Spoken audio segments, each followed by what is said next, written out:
Hello, this is Darren Pulsipher, Chief Solution Architect of Public Sector at Intel, and welcome to Embracing Digital Transformation, where we investigate effective change leveraging people, process, and technology. On today's episode, we're going to talk about the people and process of digital transformation with special guest Ann Madea, former CIO of HSBC. Ann, welcome to the show. Darren, what a pleasure it is to be here. Really thrilled. You know, we met on a roundtable, and your insight on that roundtable, I went, I have to have her on the show because your years of experience and everything just clicked. It was kind of fun to watch, especially the other younger CIOs, the guys that have just started their careers. And you were like, oh yeah, you guys are in for it. You know?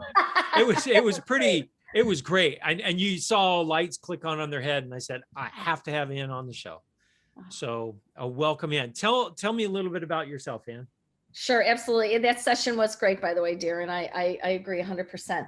So I've got a many years of technology experience. I started actually started right out of college at Underwriters Laboratories as a programmer and moved to Household International. And then we were acquired by HSBC, very large global financial services organization in 2003. So I've got well over 25 years in technology. Started as a programmer and moved into program management, project management. I have a lot of experience in acquisitions, in sales of companies. I have had America's roles, so Canada, US, Latin America. That was just absolutely phenomenal. I was the global head of data. So I put the data strategy together for HSBC. I became the Chief Information Officer in September 2016 and delivered major transformation programs, actually throughout my entire career, new mortgage systems, new core banking systems, everything. So we've really done lots of organizational transformations. So it has really been a great career and I've loved absolutely every day of it. So it's really interesting. You and I actually have the same background. I am a programmer as well. Love it. I still program.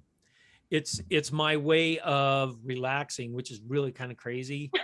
So it's a passion for me. And so I'm glad we have that same background. And I was a CIO as well. So I kind of know the pains of a CIO and the fun parts too. So I think it's really interesting. You did a lot of transformational things.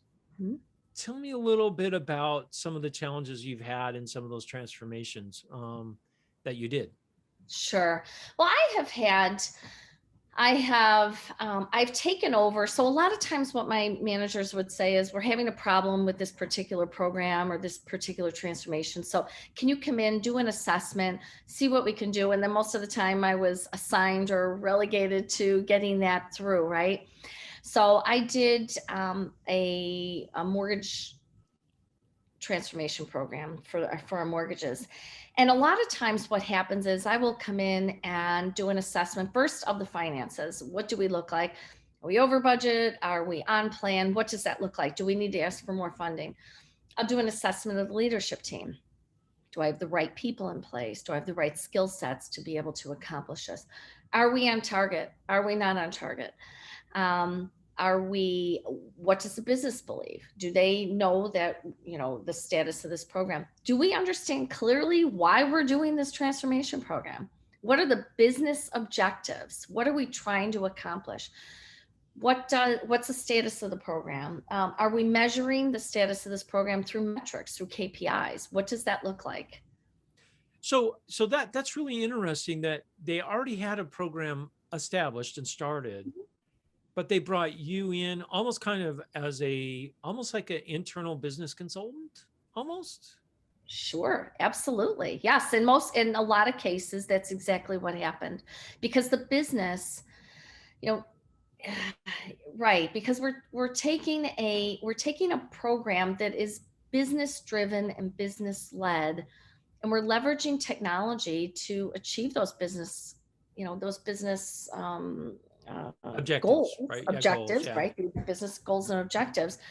And so you have to look at it, not just from a technology is playing a really important role, but we can't just implement technology for the sake of technology. We must make sure that we are aligned completely with our business partners. So when you came in, did you represent the business partner that it was being built for, or did you represent? Yeah, I guess you did, right? I mean, I that's did.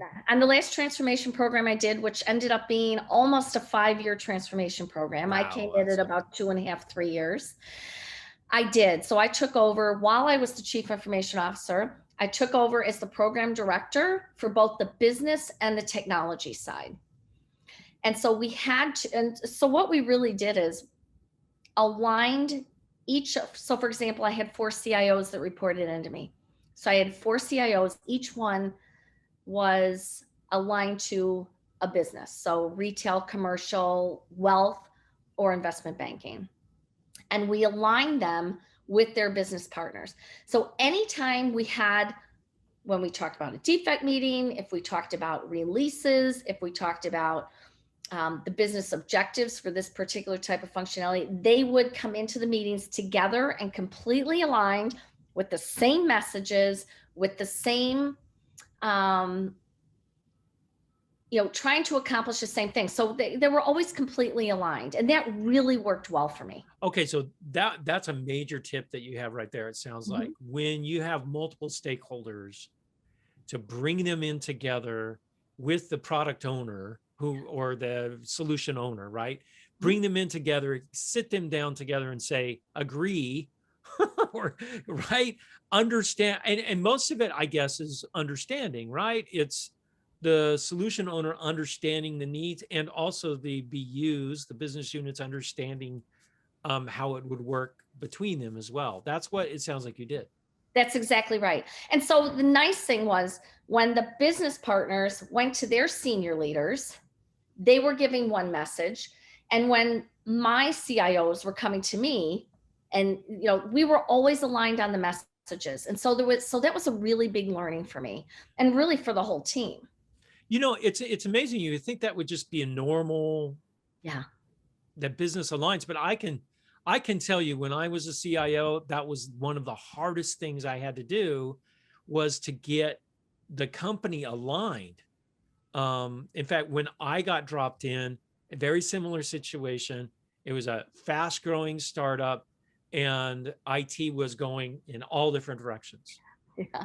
And I found out why. There were 6 founders of the company. Oh, interesting. That was why. That'll do and it. each one of them had a little, I want this and I want that. And so I put a kibosh on them right away. I said, everything's coming through a program management office now. Yes. And then I assigned 2 guys just to be their grunts. I said, you get 2 IT guys to do your little special projects, and they can go and do all that, but the rest of the company has to keep, moving forward. So I love that consolidation. Bring the people together instead of your solution owner trying to have multiple maestros, right? Multiple. That's right. And believe me, I have been on lots of programs where we believe we understand the business objectives. For sure, we understand the business objectives. And then you get halfway through the program and say, well, not quite what I was looking for. And so unless you have that alignment, it just isn't going to work. And you're going to be spending a lot of money and a lot of time and a lot of effort, and maybe not quite achieving those objectives for the business.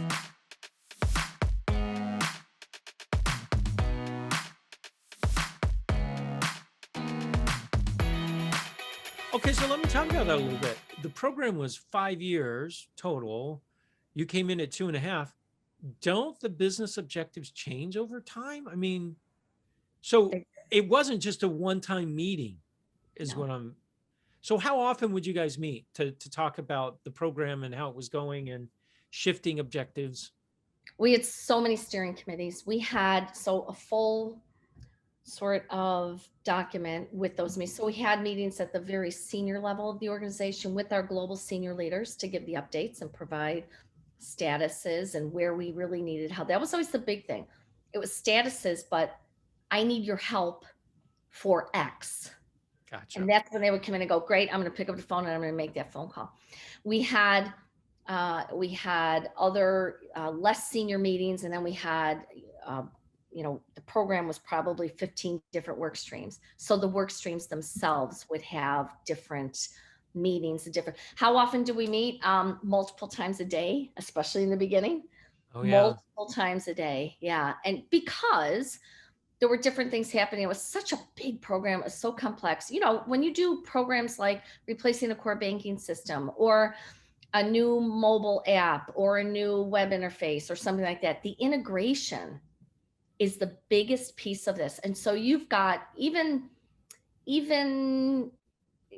functions within the business that weren't necessarily, they didn't have a role necessarily, things weren't changing for them. The integration was changing, and that's what made it so that's complex. really interesting. So you had to reach out beyond your typical stakeholders to find out who else was impacted by this new solution that you were deploying. That's exactly right. Because if you're putting in, for example, a new core banking system, which was one of the many things that we did, you're going to have implications to payments. You're going to have implications to GL, finance, collections, recovery, any function within the business side is going to be impacted. At one point, I had over 800 people on this program. Now, it wasn't 100%, but maybe some were 10%, maybe some were 20%, people from all over the globe. Well, and that's the thing. You're only getting 10% of someone's time. Yeah. Right. Oh, well, yeah, I'll put that on the back burner because I've seen that. I do that myself. Right. Yeah. Yes. So yeah, but that's tricky. Did you see any process and organizational change because of this major deployment? I did. We really focused on, first I had to come in and reevaluate the leadership team. Did we have the right people and processes in place? In some cases, in a lot of cases we did. In some cases we didn't. I also had people that I have worked with most of my career, and I knew what they were capable of. And I knew that they would partner with the overall team to get this done. They were really, really good at what they did. They are really good at what they do. So I had to come in and I had to evaluate that leadership team, make some decisions. Now, there were definitely people that were nervous about that because they had a prior leader, right? Yeah. Change is going to be really tough. And they had a prior leader and they trusted this leader, which was great.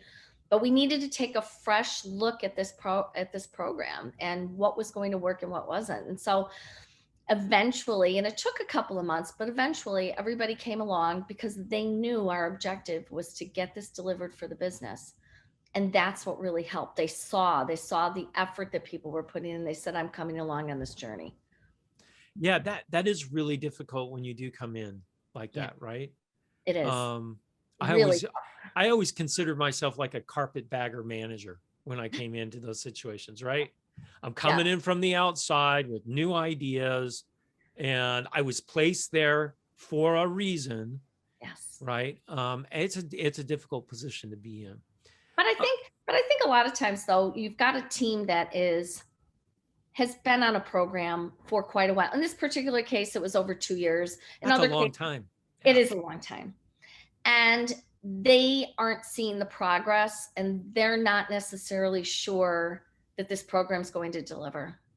And so they're wondering, do I bail? Do I move to another group? What do I do from a career perspective? Because they're so, they really want to see this program move forward, and they really want to see it delivered because they've been at it so long, and they just need somebody to come in and say, here's how we're going to do it.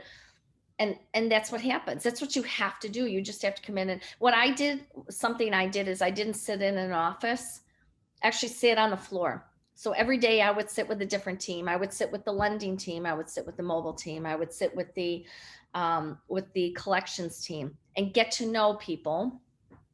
And, at first people were like, why is the CIO sitting next to me? Yeah, I bet they were.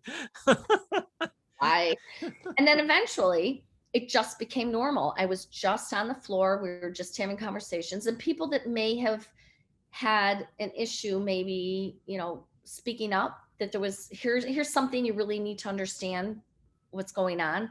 They pull me in a room and start drawing on a board and saying, here's how it works. Here's what I think. And then I would say, oh, I get it. Let's raise that at the next meeting. And so you were getting raw information from people doing the work instead of the filtered stuff that's going through management chains, because we all do it. I mean, come on, we all know that we do it. Yeah. So that's really great. I love the personal touch that you had, sitting out there with them, and listening to them. That's that people side of you. I think there's something else you brought up that I thought was really interesting. The people on the team wanted to succeed. Oh, absolutely. And I think sometimes we forget that. Mm-hmm. Isn't it important? Yeah. When a project's kind of maybe gone off the rails a little bit or not progressing like you want, you have to remember the people on the team actually wanted to succeed. Mm-hmm. The process is wrong. The leadership might be wrong for that time of the project. So I'm glad you pointed that out. That's really important. Yeah. And, I talked to somebody, one of my business partners, and she said when it was announced that I was going to be the program director, she said there was a sigh of relief, which really, honestly, made me really proud and really happy. It does make you feel good, doesn't it? It does. It was about 2 months ago. And she said, we took a collective sigh of relief because we knew you were going to pull this off. And I thought, oh, that's really great.